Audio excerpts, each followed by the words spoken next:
फिर आप लोगों के लिए न्यू सेट लेकर आए हैं जो सेट नंबर 7 है।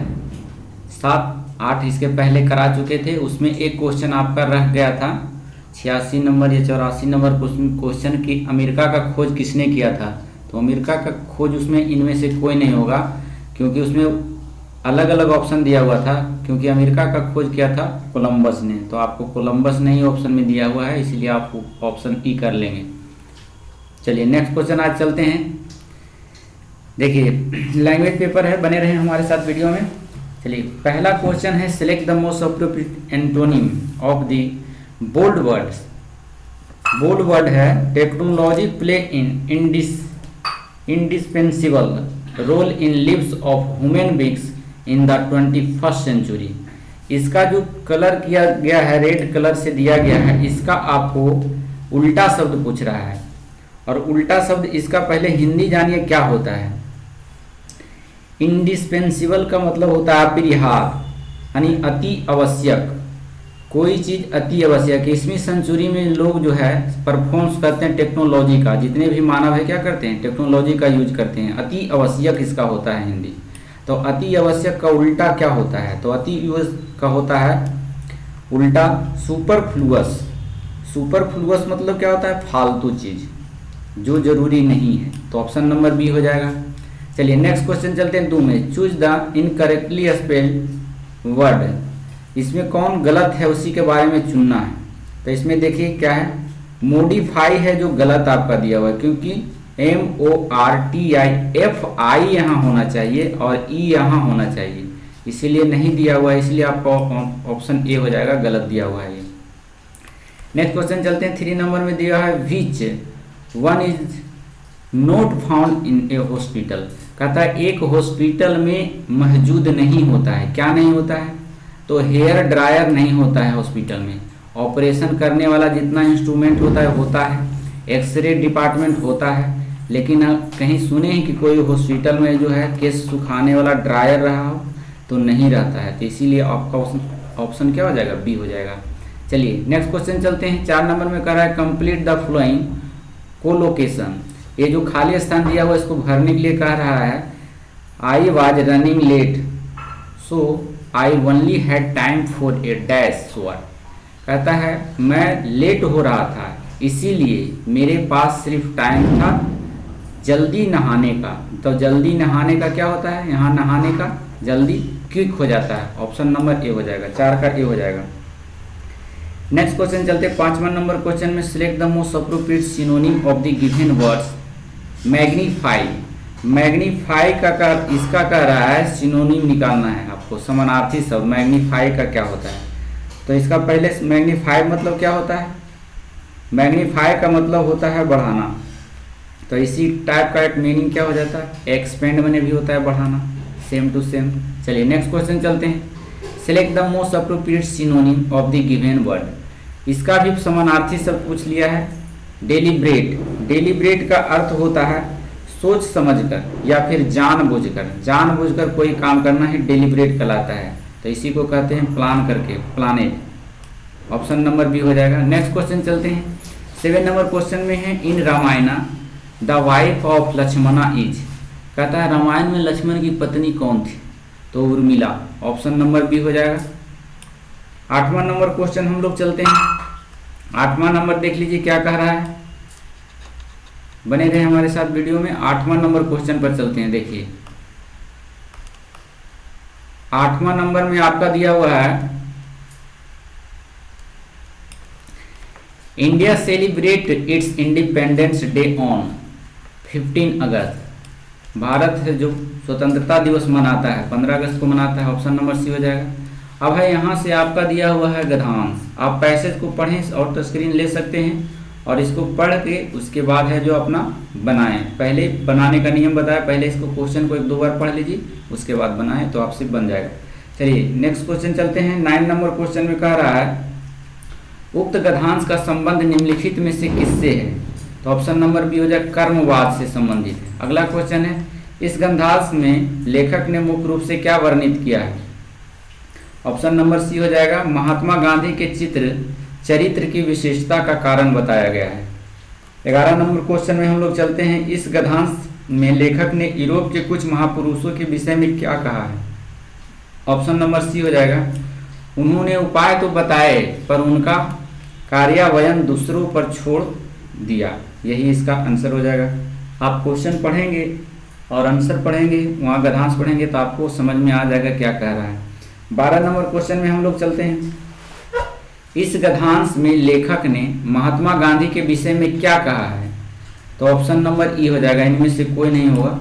नेक्स्ट क्वेश्चन है 13 नंबर में, तटस्थ चिंतन से क्या अभिप्राय है? ऑप्शन नंबर सी हो जाएगा, निष्पक्ष होकर सोच विचार करना। तटस्थ चिंतन माने अलग रह के चिंता करना, इसका मतलब है निष्पक्ष होकर सोच विचार करना। अगला क्वेश्चन है 13 नंबर क्वेश्चन में हम लोग चलते हैं। देखिए 13 नंबर क्या कह रहा है आपका, यहाँ से आपका हो जाएगा, बने रहे हमारे साथ वीडियो में। 13 नंबर हो गया था, 14 नंबर से हम लोग चलेंगे। चलिए देखिए 14 नंबर क्वेश्चन में कह रहा है कि मुद्रा महीपति मंदिर, मुद्रित महीपति मंदिर आए, इसमें कौन सा आंसर? सेवक सचिव सुमंत बतलाए। ये पंक्ति दिया हुआ है, उपयुक्त पंक्ति में कौन सा अलंकार कुछ दिया है? तो ऑप्शन नंबर बी अनुप्रास अलंकार है। अनुप्रास, जो शब्द बार बार आए, मुद्रित महीपति मंदिर आए, सेवक सचिव सुमंत बतलाए, में कौन सा अलंकार होगा? अनुप्रास अलंकार। चलिए नेक्स्ट क्वेश्चन चलते हैं 15 नंबर में। 15 नंबर कह रहा है अस्थायी भावों की संख्या कितनी है? तो ऑप्शन नंबर सी, अस्थायी भाव की संख्या 9 है। कौन कौन है? जैसे श्रृंगार रस है, करुणा रस है, अद्भुत रस है, रौद्र रस है, वीर रस है, हास्य रस है, ये सब जितने भी रस है वो 9 रस माना गया है। चलिए नेक्स्ट क्वेश्चन, भर पेट शब्द में निम्न में से कौन सा समास है? तो हम बताए थे आपको कि अनु आ प्रतिभर अथा आवत बाबे, ये सब में कोई वर्ड आ जाता है तो वह जो होता है आपका कोई अवयवी भाव समास होता है। तो option number C. Next question 18 नंबर, टावर का उच्चारण किया जाता है, टावर का उच्चारण कहाँ से किया जाता है? तो मूर्धन्य से होता है। ऑप्शन नंबर ए। नेक्स्ट क्वेश्चन चलते हैं, जिन स्वरों के उच्चारण में 2 मात्राओं से अधिक समय लगे उसे कहलाते हैं, वह कहलाते हैं आपका बी नंबर हो जाएगा, प्लुप्त स्वर कहलाते हैं। नेक्स्ट क्वेश्चन है 20 नंबर में, निम्नलिखित में से योग रूढ़ शब्द चुनिए। ऑप्शन नंबर बी चक्रपाणी योग रूढ़ शब्द है। योग रूढ़ शब्द को खंड कीजिएगा तो इसका अलग अर्थ निकल जाएगा और इसका अलग निकल जाएगा, और जब 2 खंड करने पर अलग अलग अर्थ निकले तो वो योग रूढ़ शब्द होता है। 21 नंबर में हम लोग चलते हैं, पृथ्वी शब्द का पर्यायवाची शब्द है। ऑप्शन नंबर डी हो जाएगा, क्योंकि वसुधा मने भी पृथ्वी होता है, भू मने भी पृथ्वी होता है, भूर्वी मने भी पृथ्वी होता है। ये सभी है जो पृथ्वी का ही पर्यायवाची शब्द है, तो इसीलिए ऑप्शन डी चला गया। अगला क्वेश्चन चलते हैं 22 नंबर में, जिसके हाथों में चक्र हो के लिए एक शब्द निम्न में से कौन सा है? ऑप्शन नंबर बी हो जाएगा चक्रपाणी, जिसके हाथों में चक्र हो उसको चक्रपाणी कहा जाता है। नेक्स्ट क्वेश्चन है, बुढ़ापा एक प्रकार का अभिशाप है, रेखांकित शब्द की संज्ञा है। संज्ञा इसमें पूछ रहा है, संज्ञा कौन सा है? तो ये भाववाचक संज्ञा, बुढ़ापा, बचपना, ये सब जो है भाववाचक संज्ञा है। नेक्स्ट 24 नंबर में, ब्राह्मण का स्त्रीलिंग बताइए, ब्राह्मण का स्त्रीलिंग क्या होता है? तो ब्रह्मणी होता है। ऑप्शन नंबर सी हो जाएगा। विद्यार्थी के लिए सही संधि विच्छेद चुनिए, इसमें से कौन सा विद्यार्थी के लिए सही संधि विच्छेद? तो विद्या जुड़ अर्थी होता है, तब संयुक्त रूप से बन जाता है विद्यार्थी। 25 नंबर क्वेश्चन के बाद हम लोग 26 नंबर में चलेंगे, बने रहे हमारे साथ वीडियो में। चलिए 26 नंबर देख लीजिए आपको क्या कह रहा है। 26 नंबर क्वेश्चन कह रहा है, खून के घूंट पीने के लिए सही विकल्प हैं। ऑप्शन नंबर सी हो जाएगा इसका, भारी गुस्से को बर्दाश्त करना, तो उसी को कहा जाता है खून के घूंट पीना। अगला क्वेश्चन है, निम्नलिखित में से शुद्ध वाक्य है, कौन सा शुद्ध वाक्य है? ऑप्शन नंबर देखिए, ये शुद्ध वाक्य लिखा हुआ है, लड़कियां आम खाती है, तो ये सही लिखा हुआ है, बाकी इधर उधर करके लिखा हुआ है। चलिए नेक्स्ट क्वेश्चन चलते हैं 28 नंबर में, पूत कपूत तो का धन संचय, और पूत कपूत तो का धन संचय। देखिए इसमें कहा गया है पंक्ति में कौन सा अलंकार है? 28 नंबर का ए हो जाएगा, लटानुप्रास अलंकार। पूत कपूत तो का धन संचय, पूत कपूत तो पूत सपूत तो का धन संचय, और पूत कपूत तो का धन संचय पंक्तियों का लटानुप्रास अलंकार है। कह रहा है कि जब एक शब्द या एक वाक्य खंड की आवृत्ति उसी अर्थ पर हो, तत्पास उसमें भेद हो, तो वह लटानुप्रास अलंकार होता है। नेक्स्ट क्वेश्चन चलते हैं 29 नंबर में। 29 नंबर में कह रहा है वर्णमाला में स्पर्श व्यंजनों की संख्या है। ऑप्शन नंबर ए व्यंजनों की संख्या 25 है। याद रखिएगा, ये सब पूछने वाला क्वेश्चन है। यशोदा का संधि विच्छेद करें। यशोदा का संधि विच्छेद क्या होता है? यशः जोड़ दा, जब ये ओकार औकार रहे तो वो अनुस्वार में बदल जाता है। चलिए नेक्स्ट क्वेश्चन 31 नंबर में, भारत का सबसे पूर्वी बिंदु निम्नलिखित में से कौन स्थान है? पूर्वी बिंदु बहुत बार बता चुके हैं हम, क्योंकि पूर्वी बिंदु है जो किबिथु है। किबिथु पूर्वी बिंदु है जो अरुणाचल प्रदेश के पास पाया जाता है। भारत का सबसे पश्चिमी बिंदु अगर कह दे तो गुजरात के कच्छ जिला में है, गुहार मोती जिसको कहते हैं। उत्तरी बिंदु के बारे में भी बताए थे कि इंद्राकोल कहा जाता है, और दक्षिणी बिंदु को क्या कहा जाता है? इंदिरा पॉइंट कहा जाता है। चलिए नेक्स्ट क्वेश्चन चलते हैं हम लोग। डेल्टा, कृष्णा डेल्टा कहाँ है? तो ऑप्शन नंबर ए हो जाएगा पूरब तटीय मैदान में। कृष्णा डेल्टा पूरब तटीय मैदान पर पड़ता है। 33 नंबर क्वेश्चन में चलते हैं हम लोग। कलसुबाई पर्वत चोटी भारत के किस राज्य में है? ऑप्शन नंबर बी ए महाराष्ट्र राज्य में है। नाप्ता झाकरी परियोजना किस नदी पर है? ऑप्शन नंबर सी हो जाएगा सतलज नदी पर है नाप्ता झाकरी परियोजना, और यह जो है सतलज नदी पर है। कहाँ कहेगा? राष्ट्रीय पूछ दिया तो हम हिमाचल प्रदेश में है। कब यह इसका निर्माण तैयार किया गया था? तो 2004 ईस्वी में तैयार किया गया था नाप्ता झाकरी परियोजना हिमाचल प्रदेश में। इसको याद रखना होगा आपको, ऐसा क्वेश्चन पूछते रहता है। 35 नंबर में हम लोग चलते हैं। भारत में सबसे अधिक वर्षा निम्नलिखित में से किससे होती है? तो ऑप्शन नंबर बी हो जाएगा दक्षिण पश्चिम मानसून से भारत में सबसे अधिक वर्षा होती है। और ये कहाँ? पूरे भारत की बात करें तो सबसे अधिक वर्षा इसी से होता है। चलिए 35 नंबर क्वेश्चन में हम लोग चलते हैं। 35 नंबर क्वेश्चन के बाद अब 36 नंबर में चलते हैं। डेंगू या झांगपो सिंचाई पद्धति किस स्थान या क्षेत्र की है? डूंग या झांगपोस सिंचाई। देखिए इसी टाइप का क्वेश्चन आपका रहने वाला है, तो ऑप्शन नंबर डी हो जाएगा 36 का। डूंग या झांगपो सिंचाई यह ब्रह्मपुत्र घाटी के पश्चिम बंगाल के जलपाईगुड़ी में है, और इसमें दिया हुआ है पश्चिम बंगाल, तो दिया हुआ है ही। इसके साथ साथ आपका नागालैंड ब्रह्मपुत्र घाटी भी दिया हुआ है, तो ब्रह्मपुत्र घाटी और पश्चिम बंगाल दोनों के क्षेत्र में पाया जाता है, इसीलिए ऑप्शन क्या हो जाएगा आपका? 1 से डी चला गया। चलिए नेक्स्ट क्वेश्चन चलते हैं हम लोग। नेक्स्ट क्वेश्चन दिया हुआ है असम राज्य की सीमा। असम राज्य की सीमा भारत के कितने राज्यों से जुड़ती है? ऐसा हर एक सेट में राज्य से संबंधित पूछा जा रहा है, तो ऑप्शन नंबर ई हो जाएगा, इनमें से कोई नहीं। असम की सीमा जो है जुड़ने वाले राज्यों की संख्या 7 है, और इसमें 7 दिया हुआ नहीं है, इसीलिए ऑप्शन ई चला गया। नेक्स्ट क्वेश्चन चलते हैं 38 नंबर में। 38 नंबर का रहा है केरल राज्य की सबसे लंबी सीमा किस राज्य से मिलती है? केरल राज्य की, ऑप्शन नंबर बी हो जाएगा, तो सबसे बड़ी सीमा लगाती है तमिलनाडु के साथ। नेक्स्ट क्वेश्चन 39 में चलते, दामोदर नदी से संबंधित सही तथ्य या तथ्यों की पहचान कूटों की सहायता से दिए गए विकल्प के रूप में चयन कीजिए। देखिए कूट करके दिया हुआ है, ऐसा क्वेश्चन बहुत टफ माना जाता है, इसका ऑप्शन 1 से अधिक चला जाएगा, क्योंकि इसका उद्गम छोटा नागपुर के पठार से होता है, सही है। इसका उद्गम पलामू जिला से होता है, ये भी सही है। यह हुगली नदी की सहायक नदी है दामोदर, ये भी सही है, तो इसीलिए ऑप्शन 1 से 2 अगर हो जाए तो 1 से अधिक चला जाएगा ऑप्शन नंबर। 40 नंबर क्वेश्चन चलते हैं। सन्यासी विद्रोह से संबंधित सही तथ्य या तथ्यों का चयन कीजिए। सन्यासी विद्रोह, ऑप्शन नंबर ए भी 1 से अधिक चला जाएगा, क्योंकि ब्रिटिश शासन के विरुद्ध यह बंगाल के क्षेत्र में हुआ था, बिल्कुल सही है। फ्लासी युद्ध तथा द्वैत शासन काल के दौरान बंगाल में शोषण के विरुद्ध आंदोलन उठाया गया था, ये भी बिल्कुल सही है, इसीलिए 1 से अधिक हो गया। चलिए नेक्स्ट क्वेश्चन, हंटर शिक्षा आयोग किस वर्ष गठित की गई थी? तो ऑप्शन नंबर सी हो जाएगा इसमें 1982 ईस्वी में। किससे संबंधित था हंटर शिक्षा आयोग? तो शिक्षा से संबंधित था। इसी से संबंधित एक और शिक्षा का बहुत पूछा जाता है कि वुड डिस्पैच नियम। वुड डिस्पैच किससे संबंधित था? तो ये भी शिक्षा से ही संबंधित था। कब आया था? 1854 ईस्वी में।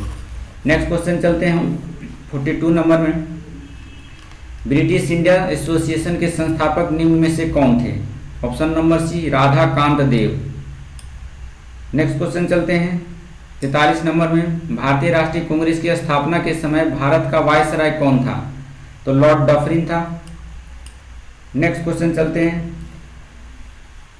44 नंबर में। देखिए भारतीय राष्ट्रीय कांग्रेस के दूसरे अधिवेशन की अध्यक्षता किसने की थी? तो ऑप्शन नंबर ए दूसरे अधिवेशन की अध्यक्षता दादा भाई नौरोजी। पहले क्या कौन किए थे? तो WC बनर्जी किए थे। कांग्रेस का स्थापना कब हुआ था? तो 1885 ईस्वी में हुआ था। उसमें सदस्यों की संख्या कितनी थी? तो 72 थी। चलिए नेक्स्ट क्वेश्चन चलते हैं 45 नंबर में। निम्न में से कौन भारतीय क्रांतिकारी की मां कहलाती है? ऑप्शन नंबर बी हो जाएगा भिखाजी रुस्तम कामा। भिखाजी रुस्तम कामा को भारतीय क्रांतिकारी की मां कहा जाता है। क्यों?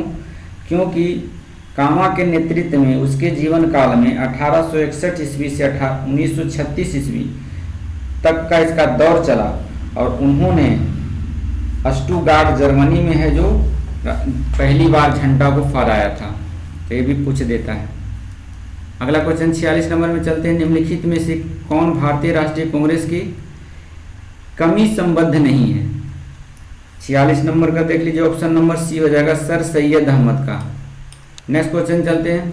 भारत में किसानों के प्रमुख नेता स्वामी सहजानंद सरस्वती से संबंधित सही तथ्य या तथ्यों का चयन कीजिए। ऑप्शन नंबर डी हो जाएगा। इसमें बने रहे हमारे साथ, ऑप्शन नंबर डी चला जाएगा। देखिए यहाँ एक से अधिक हो जाएगा। उन्होंने संन्यास धारण किया था, यह भी सही है, और उसका धर्म भूमि बिहार में था, तो ये एक से अधिक चला जाएगा। 48 नंबर क्वेश्चन में चलते हैं हम लोग। सहकारी समिति कोऑपरेटिव सोशलिस्ट बनाने का अधिकार प्रत्येक भारतीय नागरिक का एक मौलिक अधिकार है जिसका उल्लेख संविधान के किस अनुच्छेद में है? तो इसका ऑप्शन सी हो जाएगा अनुच्छेद 19 के 1 के सी में है मौलिक अधिकार। चलिए 49 नंबर में हम लोग चलते हैं। 49 का कह रहा है कि अनुच्छेद 360 के तहत राष्ट्रपति द्वारा घोषित वित्तीय आपातकाल को संसद के दोनों सदनों से ऐसी घोषणा के कितने समय सीमा के अनुमोदित हो जाना चाहिए? समय सीमा में जो है अनुमोदित हो जाना चाहिए अगर राष्ट्रपति घोषित आपातकाल कर देता है तो यह 2 महीना। 2 महीना मतलब 60 दिन के अंदर, 60 महीना के भीतर है जो अनुमोदित हो जाना चाहिए दोनों सदनों से, लोकसभा और राज्यसभा से। चलिए 50 नंबर क्वेश्चन में कह रहा है कि मुद्रास्फीति की स्थिति में समान रूप से उपस्थित रहता है। ऑप्शन नंबर डी चला जाएगा। इसमें मुद्रा की क्रय क्षमता में कमी और मुद्रा की मात्रा में वृद्धि, ये दोनों हो जाएगा। अगला क्वेश्चन चलते हैं 51 नंबर में। ये देखिए रीजनिंग का दिया हुआ है, हाउ आर यू, सो मी लो। तो इसका लिखा हुआ है ऐसे, तो इसमें मिलान कीजिएगा। आप जानते होंगे, रीजनिंग बनाते होंगे तो इस टाइप का इससे पूछा जाता है। तो हाउ आर दे को क्या लिखा जाएगा? तो बना लेंगे आप इसको। 51 का बी हो जाएगा सोमिका। चलिए नेक्स्ट क्वेश्चन है 52 नंबर का भी दिया हुआ है, मैथ से संबंधित है। इसका आंसर देख लीजिए, आप घर पर बनाइएगा, बी हो जाएगा। नेक्स्ट क्वेश्चन 53 नंबर भी मैथ से रेशियो का है क्वेश्चन है। ऑप्शन 2:3 हो जाएगा आंसर। इसका आंसर ए हो जाएगा। 55 का देख लीजिए आप, 55 का इसका सी हो जाएगा 39 वर्ष। 56 नंबर में हम लोग चलते हैं। चलिए देखिए 56 नंबर में है, ए हो जाएगा इसका आंसर 24,000। 57 का ए हो जाएगा 75। 58 का भी रीजनिंग से संबंधित है, सी हो जाएगा इसका 29 आ जाएगा। 59 में देखिए आपका आ गया आपका केमिस्ट्री। चलिए 59 नंबर में कह रहा है क्षार का रंग कैसा होता है? तो ऑप्शन नंबर बी हो जाएगा फिलोथ्वीनीन के साथ गुलाबी और मिथाइल ऑरेंज के साथ पीला। ये क्षार क्या कर देता है? फिनोल्फिलीन के साथ गुलाबी रंग और मिथाइल ऑरेंज को पीला, इसका यह गुण है। 60 नंबर में हम लोग चलते हैं, एथेनॉल डैश के दौरान निर्मित होता है। तो कब निर्मित होता है? ऑप्शन नंबर बी होता है खमीर में अनॉक्सीशोषण क्रिया के दौरान। नेक्स्ट क्वेश्चन है, नेक्स्ट कह रहा है आपका, निम्नलिखित में से कौन सी रसायन गैस ग्रीन हाउस प्रभाव उत्पन्न करने के लिए उत्तरदायी है? बहुत बार पूछा गया है, ऑप्शन नंबर डी हो जाएगा। ग्रीन हाउस गैस में जलवाष्प भी रहता है, कार्बन डाइऑक्साइड होता है, क्लोरोफ्लोरोकार्बन भी होता है, नाइट्रोजन ऑक्साइड और सल्फर डाइऑक्साइड, ये सभी होता है, इसीलिए ऑप्शन क्या हो जाएगा? डी हो जाएगा। अत्याधुनिक यानी आधुनिक अवरसानी के बारे में निम्नलिखित में से कोई कौन सा कथन सही है? ऑप्शन नंबर ए हो जाएगा, ये सही है। इनमें से 18 ऊर्ध्वाधर स्तंभ होते हैं जिन्हें समूह कहा जाता है अवरसानी। चलिए ठीक है, बहुत अच्छी बात है। ऐसा टाइप का क्वेश्चन अगर आपको पूछ दिया जाता है तो आप समझ लेंगे कि 18 ऊर्ध्वाधर स्तंभ होते हैं जिन्हें समूह कहा जाता है, यही क्वेश्चन सही है।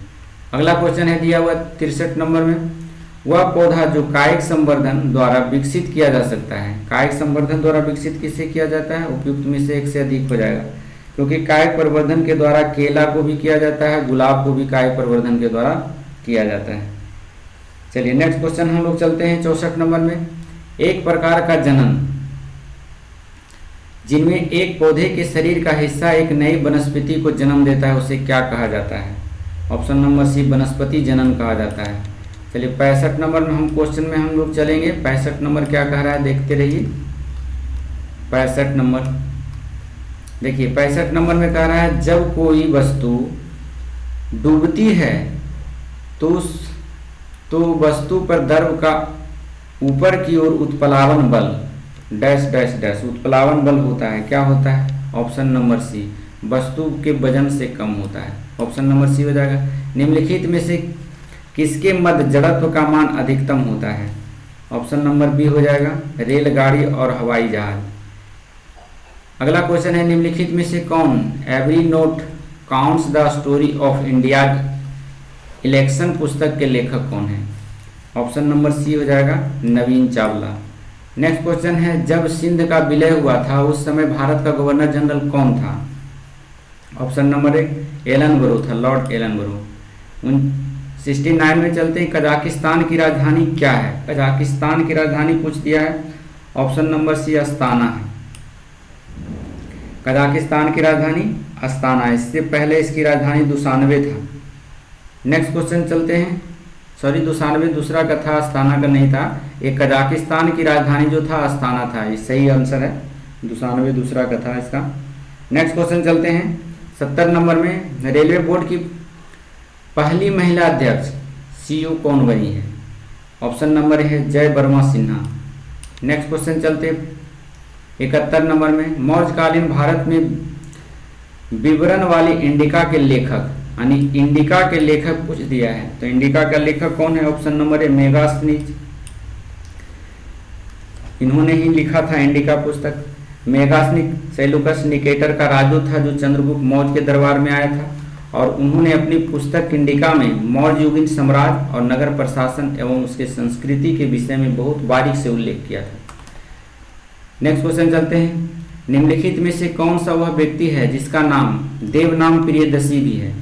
ऑप्शन नंबर ए हो जाएगा, मौर्य सम्राट अशोक। मौर्य सम्राट अशोक को ऐसा नाम से पुकारा जाता था, प्रियदर्शी के नाम से। देवनाम प्रियदर्शी का अर्थ होता है देवताओं का प्रिय। चलिए अगला क्वेश्चन है 73 नंबर में हम लोग चलते हैं, निम्नलिखित में से किस युग में तांबे का पहली बार प्रयोग किया गया था? ऑप्शन नंबर सी हो जाए, ताम्रपाषाण युग में तांबा का पहली बार प्रयोग हुआ था। हड़प्पा सभ्यता के दौरान डांसिंग गर्ल की, देखिए डांसिंग गर्ल कला नर्तकी की कांस्य प्रतिमा बनाने के लिए डैश तकनीक का इस्तेमाल किया जाता था। कितना गहरा लेवल क्वेश्चन पूछ रहा है, तो मोम लेपी ढलाई। ऑप्शन नंबर सी हो जाएगा। गौतम बुद्ध को ज्ञान किस नदी के तट पर प्राप्त हुआ था? तो सभी जानते हैं, किस नदी के तट पर पूछ दिया है, तो निरंजना नदी के तट पर। निरंजना नहीं दिया इसलिए ऑप्शन ई हो गया आपका। चलिए नेक्स्ट क्वेश्चन चलते हैं 76 नंबर में हम लोग 76 नंबर में देखेंगे, देख लीजिए यहाँ पर दिया हुआ है 76 नंबर क्वेश्चन। भारत में शासन करने वाले दिए गए शासकों का कालानुक्रम सही क्रम क्या है, यानी कौन शासक कैसे शासक किया था, पहले कौन आया था, इसी क्रम में आप सजाएं। तो ऑप्शन नंबर इसका बी हो जाएगा। पहले 4 इल्तुतमिश था, उसके बाद 3 अलाउद्दीन खिलजी आया, उसके बाद 1 फिर शेर शाह सूरी, उसके बाद फिर आया अकबर। नेक्स्ट क्वेश्चन चलते हैं 77 नंबर में। डैश लगभग 84 वर्ष तक उपमहाद्वीपीय में शासन करने वाला प्रथम मुस्लिम वंश कौन था, तो ये गुलाम वंश था। नेक्स्ट क्वेश्चन है रजिया सुल्तान डैश की बेटी थी, किसकी बेटी थी, इल्तुतमिश की बेटी थी। 79 रजिया सुल्तान के बारे में कहा जाता है कि यह पूरा विश्व की प्रथम महिला थी जिसने गद्दी पर बैठी थी। रजिया की शादी किसके साथ हुआ था, ये भी क्वेश्चन पूछ देता है, अल्तुनिया के साथ हुआ था। रजिया की हत्या भी पूछ देता है, 1240 ईस्वी में डाकुओं के द्वारा कैथल के निकट कर दिया गया था। 79 में चलते हैं हम लोग। डैश ने मदुरै के आसपास के क्षेत्र पर शासन किया और 13वीं शताब्दी में सर्वोच्चता प्राप्त की। Option number A Pandey.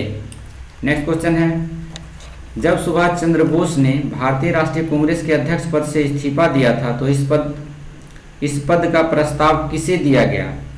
Option number C doctor Rajendra Prasad. जब सुभाष चंद्र बोस इस्तीफा दे दिए थे तो कांग्रेस का अध्यक्ष डॉक्टर राजेंद्र प्रसाद को बनाया गया। नेक्स्ट क्वेश्चन 81 नंबर में सन 1916 ईस्वी में किसके नेतृत्व में 2 होम रूल लीग शुरू हुई, किसके नेतृत्व में 1916 ईस्वी में 2 होम रूल लीग शुरुआत हुआ था। एक तो था एनी बेसेंट और लोकमान्य तिलक। अगर एनी बेसेंट पूछे कहाँ तो मद्रास में एनी बेसेंट जो है होम रूल लीग की स्थापना किया था और पुणे में जो किया था तिलक किए थे।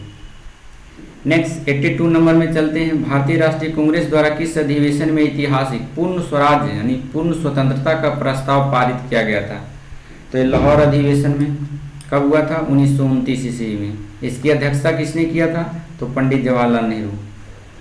83 नंबर में चलते हैं हम लोग। इनमें से कौन हड़प नीति का कट्टर समर्थक था। ऑप्शन नंबर बी हो जाएगा। हड़प नीति डलहौजी के समय में आया था और इन्होंने ही लाया था। नेक्स्ट क्वेश्चन है 84 में जब ईस्ट इंडिया कंपनी की स्थापना हुई थी तब भारत पर निम्नलिखित में से किसका शासन था। ऑप्शन नंबर बी मुगल सम्राट का शासन था।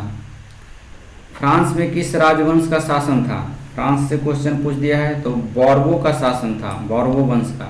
रूस की बोल्शेविक क्रांति का नेतृत्व किसने किया था, तो लेनिन ने किया था। कब किया था, बोल्शेविक क्रांति कब हुआ था, तो नवंबर के महीने में 1917 ईस्वी में हुआ था। अगला क्वेश्चन है 87 नंबर में हम लोग चलते हैं। 87 क्या कर रहा है देखते हैं हम लोग। 87 नंबर क्वेश्चन में बने रहे हमारे साथ। 87 नंबर क्वेश्चन देख लीजिए। भारतीय राष्ट्रीय आंदोलन के दौरान लोकमान्य तिलक द्वारा निम्नलिखित में से कौन सा समाचार पत्र निकाला गया था। ऑप्शन नंबर बी केसरी निकाला गया था। केसरी जो था मराठी भाषा में था और मराठी जो था अंग्रेजी भाषा में था, इसको याद रखिएगा, पूछ देता है। 89 क्वेश्चन में भारतीय राष्ट्रीय कांग्रेस के दौरान प्रसिद्ध उपन्यास आनंदमठ किसने लिखा था, तो आनंदमठ का लेखक था बंकिम चंद्र चट्टोपाध्याय। बंकिम चंद्र चट्टो 88 का सी हो जाएगा। नेक्स्ट क्वेश्चन चलते हैं। महात्मा गांधी द्वारा निम्नलिखित में से कौन सी पुस्तक लिखी गई थी।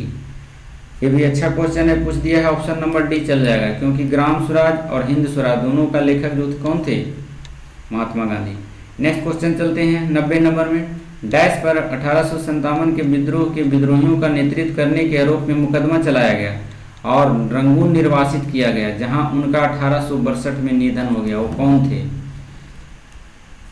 ऑप्शन नंबर बी हो जाएगा इसमें बहादुर शाह जफर। नेक्स्ट क्वेश्चन चलते हैं। बसंत विषुव होता है, बसंत विषुव कब होता है, तो 21 मार्च को होता है।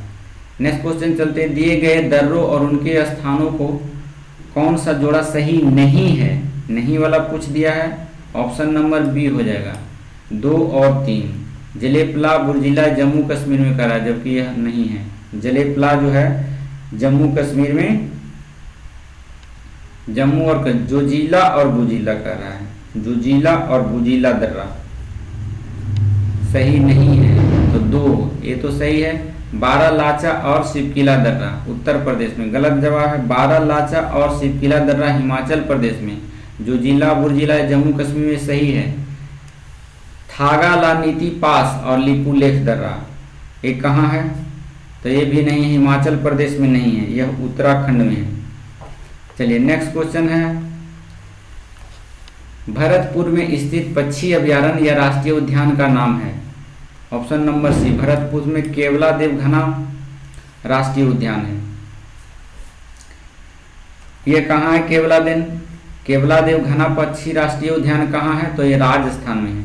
नेक्स्ट क्वेश्चन चलते हैं 94 नंबर में, निम्नलिखित में से कौन सा विश्व का सबसे बड़ा नदी द्वीप है, तो माजुली। ऑप्शन नंबर ए हो जाएगा। किस नदी पर है, तो ब्रह्मपुत्र नदी पे। निम्नलिखित में से कौन सा जनसंख्या वितरण को प्रभावित करने वाला आर्थिक कारक नहीं है, ऑप्शन नंबर ए हो जाएगा, पानी की उपलब्धता। 96 नंबर क्वेश्चन में चलते हैं हम लोग। 96 कह रहा है आपका कि ग्रीष्म काल में उत्तरी मैदान में बहने वाली पवन कहलाती है, ऑप्शन नंबर सी, लू कहलाती है। अगला क्वेश्चन है, अगला क्वेश्चन की ओर चलते हैं हम लोग, बने रहें। कौन सा सबसे ऊंचा भारतीय शिखर है, तो भारतीय शिखर के बारे में तो कंचनजंगा, भारत में कह रहा है तो सबसे ऊंचा शिखर तो कंचनजंगा हो जाएगा। इसकी ऊंचाई कभी कभी पूछ देता है तो 8598 मीटर, सिक्किम में है कंचनजंगा चोटी। भारत का सबसे ऊंचा चोटी अगर पूछ दिया तो K2 है, जो वर्तमान में पाक अधिकृत क्षेत्र में पड़ता है, 8611 मीटर है। अगर विश्व की सबसे ऊंची चोटी पूछे तो नेपाल और तिब्बत की सीमा पर है, जो एवरेस्ट की चोटी है। नेक्स्ट, पूर्वी भारत की पहाड़ी पट्टी मेघालय मूल रूप से डैश का हिस्सा था, 98 का सी हो जाएगा, ये असम का। नेक्स्ट क्वेश्चन चलते हैं, पेरियार नेशनल पार्क है, तो ये केरल में पेरियार नेशनल पार्क। नाल सरोवर पूछ देता है अभ्यारण्य कहाँ है, गुजरात में। पंचमढ़ी अभ्यारण्य पूछेगा तो बता दीजिएगा गुजरात में। घना पक्षी अभी बताया राजस्थान में। काजीरंगा नेशनल पार्क बहुत पूछता है, यह असम में है। नेक्स्ट क्वेश्चन 100 नंबर में हम लोग चलते हैं, सुल्तानपुर नेशनल पार्क कहाँ है, तो सुल्तानपुर नेशनल पार्क हरियाणा में है, ऑप्शन नंबर सी हो जाएगा। 101 नंबर में चलते हैं, गायकवाड़ी हाइड्रो इलेक्ट्रिक प्रोजेक्ट जो जापान के मदद से पूरा किया गया है, डैश नदी पर स्थित है, ऑप्शन नंबर ए, गोदावरी नदी पर है। अगला नंबर क्वेश्चन चलते हैं 102 नंबर, भारत का पहला कॉर्सलेस द्वीप कौन सा है, ऑप्शन नंबर सी है, कारंग द्वीप। अंतर्राष्ट्रीय जैव विविधता दिवस किस तारीख को मनाया जाता है, तो यह 2 दिसंबर को मनाया जाता है। अच्छा, अंतर्राष्ट्रीय जैव विविधता दिवस है, आर्द्र दिवस कहता तो 2 तारीख को हो जाता है, 15 दिसंबर को हो जाएगा इसका आंसर। 103 का अंतर्राष्ट्रीय जैव विविधता दिवस किस तारीख को, माफ कीजिएगा, ऑप्शन नंबर ए हो जाएगा, 22 मई को मनाया जाता है अंतर्राष्ट्रीय जैव विविधता दिवस। नेक्स्ट क्वेश्चन चलते हैं, 104 नंबर में कह रहा है कि विश्व की सबसे ऊंची चोटी माउंट एवरेस्ट डैश के बीच स्थित है, ऑप्शन नंबर बी हो जाएगा, नेपाल और तिब्बत के बीच, अभी बताएं। नेक्स्ट क्वेश्चन चलते हैं, निम्नलिखित में से कौन पृथ्वी का सबसे बड़ा अंतःस्थलीय जल निकाय है, बी हो जाएगा, कैस्पियन सागर। नेक्स्ट क्वेश्चन चलते हैं, समान वर्षा में अचानक वृद्धि हो जाती है और नए दिनों तक लगातार जारी रहती है, तो इसे मानसून का डैश कहा जाता है और प्रस्फोट कहा जाता है। नेक्स्ट क्वेश्चन है, निम्नलिखित में से कौन सा देश भारत के साथ सबसे लंबी अंतर्राष्ट्रीय सीमा रेखा साझा करता है, ये बहुत बार बता चुके हैं आपको, कौन सा देश साझा करता है, तो बांग्लादेश साझा करता है। कितना साझा करता है, तो 40,496.7 किलोमीटर साझा करता है। अगर भारत चीन के सीमा की लंबाई पूछे तो 3488 किलोमीटर है, और भारत और पाकिस्तान के साथ कितना सीमा लगती है, तो 3323 किलोमीटर, इतना याद रखना होगा। नेक्स्ट क्वेश्चन है 108 नंबर में, भारत में निम्नलिखित में से किस स्थान पर दिन और रात के तापमान में व्यापक अंतर पाया जाता है, तो ऑप्शन नंबर ए हो जाएगा, थार मरुस्थल में। नेक्स्ट क्वेश्चन चलते हैं हम लोग 109 की ओर। 109 नंबर में क्या कह रहा है, देखिए, निम्नलिखित में से कौन सी ओमान की राजधानी है, ओमान की राजधानी पूछ दिया है कहाँ है, ऑप्शन नंबर इनमें से कोई नहीं हुआ, क्योंकि ओमान की राजधानी मस्कट है, मस्कट इसमें नहीं दिया हुआ है। एक होता है मास्को, मास्को अगर मारते तो गलत हो जाएगा, मास्को जो है रूस की राजधानी है, माले जो है मालदीव की राजधानी है, और मनामा बहरीन की राजधानी है, तो इतना आपको याद रखना होगा। नेक्स्ट क्वेश्चन चलते हैं 10 नंबर क्वेश्चन में, विश्व को कितने प्रमुख काल क्षेत्रों में विभाजित किया गया है? ऑप्शन नंबर सी 24 जोन में विभाजित किया गया है। भारत में पंचायती राज व्यवस्था किसके अंतर्गत रखी गई है? पंचायती राज व्यवस्था जो है राज्य के नीति निर्देशक तत्व के अंतर्गत रखी गई है। भारतीय संविधान के किस अनुच्छेद में अल्पसंख्यकों के हित निहित है? तो ऑप्शन नंबर सी हो जाएगा अनुच्छेद 29 में। नेक्स्ट क्वेश्चन चलते हैं 33 में। निम्नलिखित में से क्या भारतीय संविधान की मुख्य विशेषता नहीं है? ऑप्शन नंबर बी हो जाएगा प्रतिबद्ध न्यायतंत्र। अगला क्वेश्चन है भारतीय संविधान का कौन सा अनुच्छेद राज्य सरकारों को ग्राम पंचायतों के आयोजन के लिए निर्देशित करता है? तो ऑप्शन नंबर ए बी हो जाएगा ग्राम पंचायत। जब भी आएगा तो अनुच्छेद 40 मारिएगा, क्योंकि पंचायत से संबंधित जो है अनुच्छेद 40 में है। नेक्स्ट क्वेश्चन है 115 नंबर में। निम्नलिखित में से कौन सा अनुच्छेद भारतीय संविधान में सर्वोच्च न्यायालय की स्थापना और गठन के बारे में है? तो ऑप्शन नंबर ए हो जाएगा यह 124। अनुच्छेद 124 में वर्णन है सर्वोच्च न्यायालय की स्थापना और गठन के बारे में। नेक्स्ट क्वेश्चन चलते हैं भारत के राष्ट्रपति को पद की शपथ कौन दिलाता है? तो ऑप्शन नंबर इनमें से कोई नहीं होगा। क्यों? क्योंकि भारत के राष्ट्रपति के शपथ जो दिलाता है वो सर्वोच्च न्यायालय के मुख्य न्यायाधीश दिलाता है। सर्वोच्च न्यायालय की मुख्य न्यायाधीश में किसी में दिया हुआ नहीं है, इसीलिए ऑप्शन ई चला गया। 117 नंबर देख लीजिए। भारत के संविधान में स्वतंत्रता और बंधुत्व को शामिल करने के विचार किस देश से प्रेरित है? तो ये फ्रांस के संबंधित है। ऑप्शन नंबर सी स्वतंत्रता, समानता और बंधुत्व जो है यह वर्ड फ्रांस के संविधान से लिया गया है। 118 नंबर में हम लोग चलते हैं। डैश में 1949 में भारत का हिस्सा बना था। कौन बना था 1949 में भारत का हिस्सा? Option number C Manipur. Next question Bharat के लिए संविधान सभा का विचार सर्वप्रथम किसके द्वारा दिया गया था? Option number A M N. Roy के द्वारा दिया गया था। नेक्स्ट क्वेश्चन चलते हैं 120 नंबर में हम लोग चलेंगे। चलिए देखिए 120 नंबर में क्या कह रहा है। 120 नंबर में आपको बने रहे हमारे साथ वीडियो में थोड़ा। भारत के संविधान में शेड्यूलर शब्द को किस संशोधन अधिनियम के माध्यम से जोड़ा गया था? तो ऑप्शन नंबर बी हो जाएगा इसमें 42वां संविधान संशोधन 1976 ईस्वी के तहत जोड़ा गया था। शिक्षा का अधिकार एक मौलिक अधिकार है जो एक संबंधित है। किससे संबंधित है? ऑप्शन नंबर ए अनुच्छेद 21 के ए। 21 के ए जो है इसमें संशोधन किया गया था 2002 ईस्वी में आया था 86वां संविधान संशोधन। उसी में यह ऐड किया गया था कि भारत में 6 से 14 वर्ष के बच्चे को निःशुल्क और अनिवार्य शिक्षा देना उपलब्ध कराया जाए। तो ऐसा एक प्रावधान किया गया था, वही 21 का ए जोड़ा गया था। नेक्स्ट क्वेश्चन है 22 नंबर में। भारत के संविधान में इनमें से क्या राज्य सूची में सम्मिलित नहीं है? तो राज्य सूची में सम्मिलित नहीं है दंड प्रक्रिया संहिता। दंड प्रक्रिया संहिता राज्य में नहीं है, यह जो है समवर्ती सूची के अंतर्गत आता है। नेक्स्ट क्वेश्चन है 23 नंबर में। निम्न में से क्या भारतीय नागरिकों को आर्थिक न्याय प्रदान करता है? ऑप्शन नंबर सी हो जाएगा राज्य के नीति निर्देशक सिद्धांत। डैश के पास मौलिक अधिकार को लागू करने की शक्ति है। किसके पास है लागू करने की शक्ति? तो यह सर्वोच्च न्यायालय और उच्च न्यायालय को है मौलिक अधिकार लागू करने की शक्ति। अगला क्वेश्चन है स्वतंत्रता के बाद भाषा के आधार पर बने भारत के पहले राज्य का नाम बताइए। देखिए भाषा के आधार पर पूछ दिया है पहला राज्य कौन है? तो आप लोग जानते हैं आंध्र प्रदेश भारत में जो है भाषा के आधार पर यह बनने वाला पहला राज्य है। कब बना था? तो 1 अक्टूबर 1953 ईस्वी को बना था। किसकी अध्यक्षता में पूछ देता है? तो फजल अली की अध्यक्षता में है जो राज्य पुनर्गठन आयोग बनाया गया था और उसी के तहत भाषा के आधार पर पहली बार इसे डिवाइड किया गया था।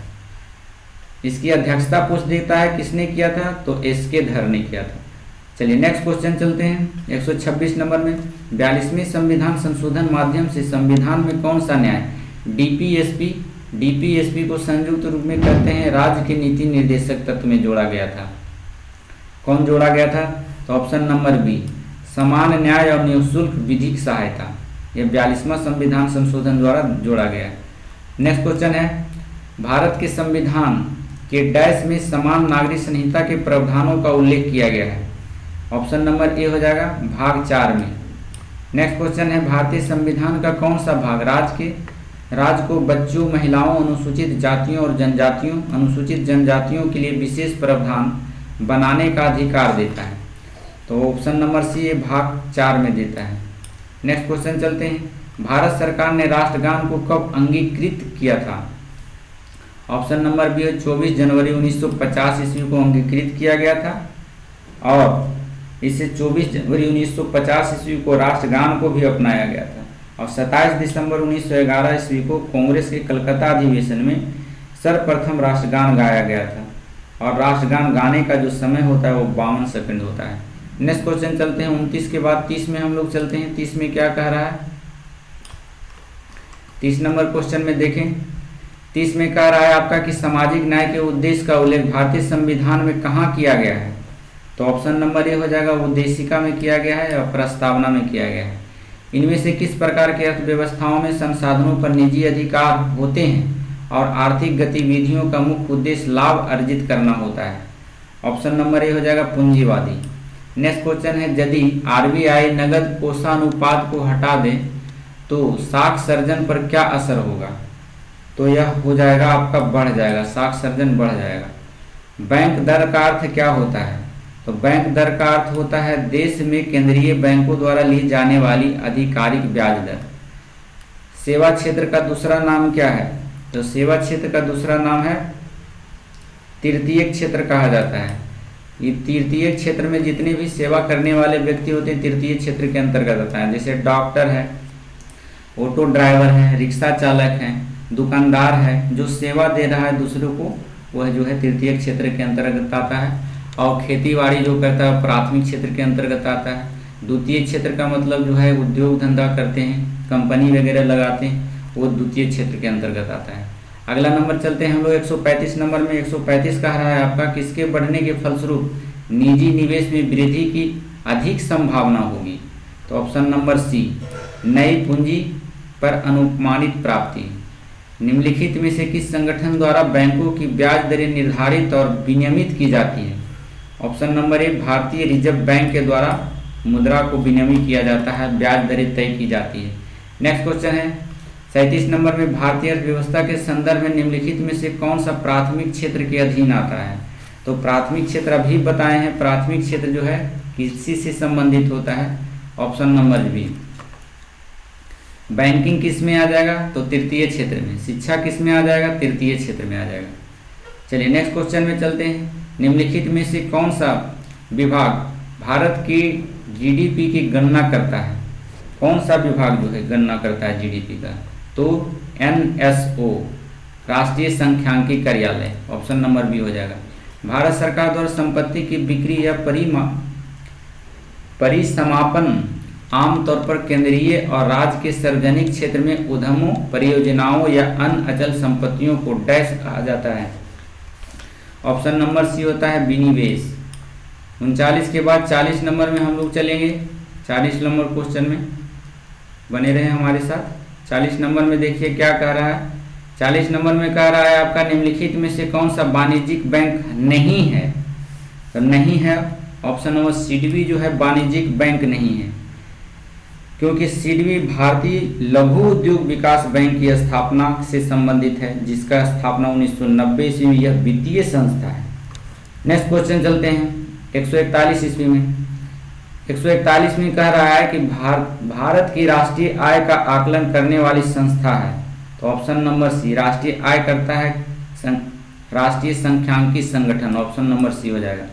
भारत की पंचवर्षीय योजनाओं को अंतिम स्वीकृति निम्नलिखित में से किसके द्वारा दी गई? तो ऑप्शन नंबर बी, राष्ट्रीय विकास परिषद के द्वारा दी गई पंचवर्षीय योजना।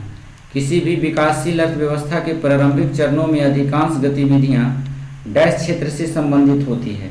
ऑप्शन नंबर प्राथमिक क्षेत्र से संबंधित होती है। 44 में चलते हैं हम लोग। 1991 में नई आर्थिक नीति के तहत उदारीकरण और निजीकरण के पहल का प्राथमिक परिणाम निम्नलिखित में से कौन सा था? ऑप्शन नंबर ए हो जाएगा राजकोषीय नीति की सुधार। नेक्स्ट क्वेश्चन चलते हैं। निम्नलिखित में से बताइए कि कौन सा विकल्प विनिवेश का उदाहरण नहीं है? ऑप्शन नंबर बी हो जाएगा सेविंग बैंक खातों में रखा धन। नेक्स्ट क्वेश्चन चलते हैं 46 नंबर में और अंतिम क्वेश्चन 5 गो है। आप लोग बढ़िया से देखें, बने रहिए हमारे साथ इतना देरी तक टाइम बिताने के लिए बहुत बहुत धन्यवाद। चलिए देखिए 46 नंबर में कह रहा है कि निम्नलिखित में से किस अधिनियम ने बैंकों को राष्ट्रीयकरण के लिए शर्तें निर्धारित की। ऑप्शन नंबर ए हो जाएगा बैंकिंग कंपनियां, उपक्रमों का अधिकरण और हस्तांतरण अधिनियम 1970। अगला क्वेश्चन है आरबीआई बैंकों को नकदी और संपत्ति के बीच एक निश्चित अनुपात बनाए रखने का आदेश देता है, यह डैश के रूप में जाना जाता है। ऑप्शन नंबर सी हो जाएगा वैधानिक तरलता अनुपात के रूप में जाना जाता है। 148 नंबर में है स्थिरता के साथ विकास के उद्देश्य से निम्नलिखित में से कौन सी पंचवर्षीय योजना शुरू की गई थी। स्थिरता के साथ विकास, तो ये चौथी पंचवर्षीय योजना में, चौथी पंचवर्षीय योजना का कार्यकाल क्या था, तो 1969 से 74 ईस्वी में था। नेक्स्ट क्वेश्चन चलते हैं 49 नंबर में चलते हैं डैश कृषि तथा ग्रामीण क्षेत्रों को वित्त पोषण करने वाली एक केंद्रीय या शीर्ष संस्था है। ऑप्शन नंबर ए नाबार्ड है, जो कृषि से संबंधित संस्था है, जो कृषि और गांव वाले को या ग्रामीण क्षेत्रों को विकास में योगदान करता है। नेक्स्ट 150 नंबर और अंतिम क्वेश्चन है 1991 ईस्वी के आर्थिक सुधारों के द्वारा निम्न में से किस समस्या की ओर ध्यान दिया गया। तो ऑप्शन नंबर डी हो जाएगा एक से अधिक। भारतीय रुपयों का ह्रास, मूल्य, विदेशी मुद्रा भंडार में संकट, आर्थिक नीति असफलता, ये सभी पर ध्यान दिया गया, एक से अधिक हो जाएगा आंसर। तो आशा करते हैं कि आप लोग को यह वीडियो अच्छा लगा होगा। अगर आपको हमारा वीडियो अच्छा लगता है तो कमेंट बॉक्स में लिखिए कि हाँ हमें अच्छा लगता है, और लाइक कीजिए हमारे वीडियो को ताकि हमें मोटिवेशन मिले और अच्छे तरीके से आपके लिए वीडियो लाएं। तो इतना देरी तक 150 क्वेश्चन तक समय बिताने के लिए आपको कोटि कोटि धन्यवाद। मिलते हैं फिर ऐसे ही वीडियो में, जब तक के लिए अलविदा। Thank you for watching.